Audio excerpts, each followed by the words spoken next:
Hi everyone, and welcome to part 3 of my Victober Ramble Fest. Today's video is going to be a quick one, and I am just making a TBR list of the 5 Victorian authors that I am the most excited to reading sometime soon.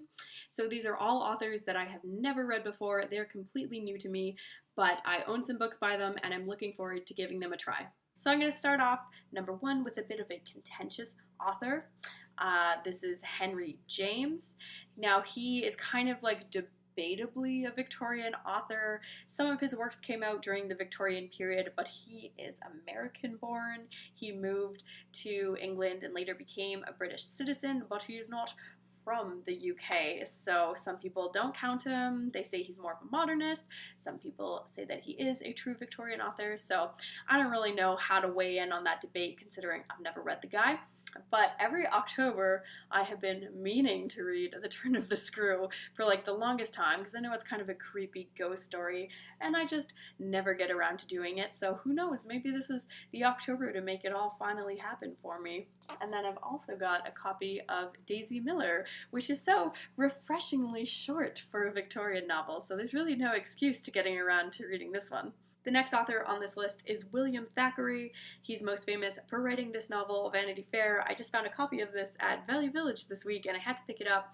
And I've actually just started reading this one and I think I'm going to be committing and following through with it, even though it's 900 pages. So, you know, that's a little bit on the long side, but I think I'm really going to enjoy this. This is a social satire, and judging from the first few chapters, it's going to be a lot of fun. I have a feeling that one of the main characters of this book, Becky Sharp, is going to be fabulous. There's a scene near the beginning of this where she's leaving the ladies' school that she attended with her friend, and the headmistress really didn't like her and didn't want to give her a parting gift, and the headmistress's sister felt so bad that she went out chasing the carriage to go give Becky the special dictionary, and Becky just tossed that shit out the window, which was really great. So she is going to be a lot of fun, and I'm excited to see how this one is going to play out.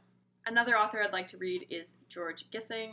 This is his book, The Odd Woman. I know he wrote a hell of a lot, but this is his book I'd like to check out first because it's about spinster women, so who can't get behind that?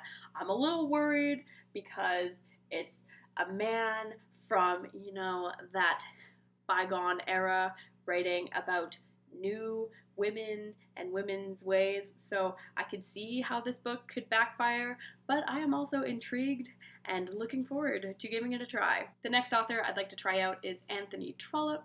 I'm just not sure where I want to start with this author. This is one of his standalone novels. This is The Way We Live Now, which the back of my copy says that it's considered by contemporary critics to be Trollope's greatest novel. So, you know, do you want to start at the highest point with an author, or do you want to work your way up? I'm also really interested in trying his Barchester Towers series. I think that series are so much fun, and you find them a lot in fantasy, but not so much in literary fiction or classics. So I think that's so great that he had a series of like 6 books. So if you have read any of Barchester Towers and think that that would be a good place to start, please let me know, because then I should try to track down a copy of The Warden. And the last Victorian author that I'd like to check out sometime soon is Elizabeth Gaskell. And she seems to be a bit of a booktube darling. So she was an author that I didn't really hear a lot about before I started watching booktube videos, but I've noticed that a lot of people seem to really enjoy her works, so I definitely need to get around to giving her a try. I own a copy of North and South, which seems to be her most famous novel. And then I've also got Cranford, which is about life in a small town. Heard it's charming, a bit more lighthearted. So not sure which one I'm going to start with, either of these, but I just know that I need to stop wasting my time and getting around to checking out Elizabeth Gaskell. So that's the end of my list. Please let me know if you have any opinions on any of these authors, or if you have any more recommendations, any authors that I didn't mention in this video, like Wilkie Collins, for example. I know that he's a pretty big deal, but I don't really know anything about his books and whether that's an avenue worth pursuing. So please share your expertise with me. Thank you for watching, and I hope you all have a fabulous Victober.